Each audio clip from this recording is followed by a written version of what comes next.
Bismillah, Assalamualaikum warahmatullahi wabarakatuh. Sahabat yang dirahmati Allah, semoga Anda semua selalu dalam keadaan sehat walafiat, diberi rezeki yang melimpah, dan diberi umur panjang dalam keberkahan Allah Subhanahu wa Ta'ala.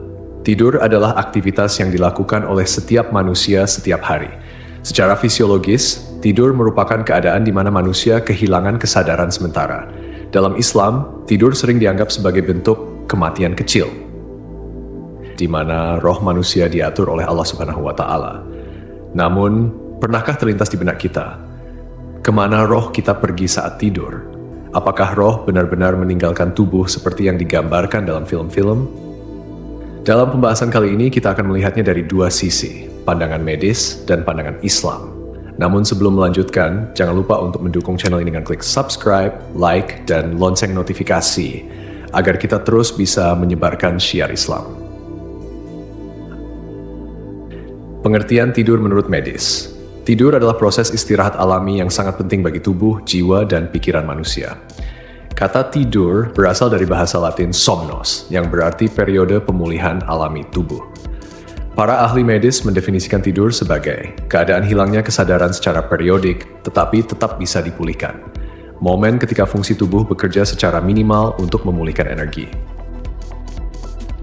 Menurut penelitian, tidur dikendalikan oleh sistem hormonal dan irama sirkadian, yaitu ritme biologis harian yang dipengaruhi oleh suhu tubuh, cahaya, dan rutinitas. Dua fase utama tidur.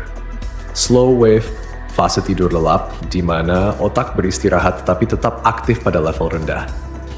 Fase tidur ketika seseorang biasanya bermimpi.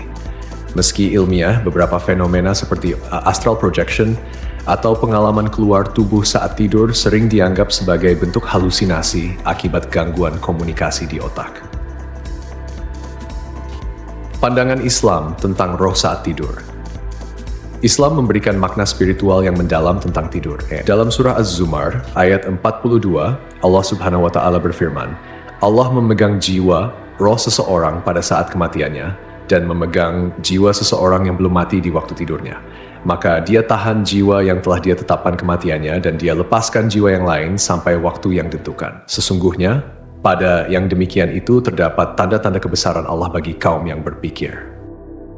Ayat ini menegaskan bahwa roh manusia pergi saat tidur, tetapi tidak sepenuhnya meninggalkan tubuh seperti gambaran fisik yang sering kita bayangkan.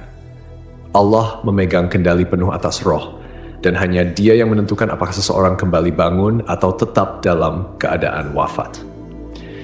Tafsir para ulama, Ibnu Katsir menjelaskan bahwa roh manusia saat tidur seperti dipinjam oleh Allah Subhanahu wa Ta'ala dan akan dikembalikan kepada tubuh ketika waktu tidurnya usai. Al-Qurtubi menyebutkan bahwa tidur adalah bentuk kematian sementara yang menjadi pengingat bagi manusia akan kekuasaan Allah Subhanahu wa Ta'ala. Amalan sunnah sebelum tidur. Untuk menjaga keselamatan tubuh dan roh selama tidur, Rasulullah Shallallahu Alaihi Wasallam mengajarkan beberapa sunnah penting. 1. Membaca doa sebelum tidur. Rasulullah Shallallahu Alaihi Wasallam bersabda, dengan namamu ya Allah, aku hidup dan mati. Hadis riwayat Bukhari. 2. Mengibaskan tempat tidur 3 kali. Dari Abu Hurairah, Rasulullah Shallallahu Alaihi Wasallam bersabda, apabila salah seorang di antara kalian bangun dari tempat tidurnya, lalu kembali, hendaklah ia mengibaskan kainnya 3 kali sebelum tidur di tempat itu, karena ia tidak tahu apa yang terjadi di tempat tidur itu saat ia meninggalkannya. Hadis riwayat Bukhari dan Muslim. 3. Tidur dalam keadaan suci.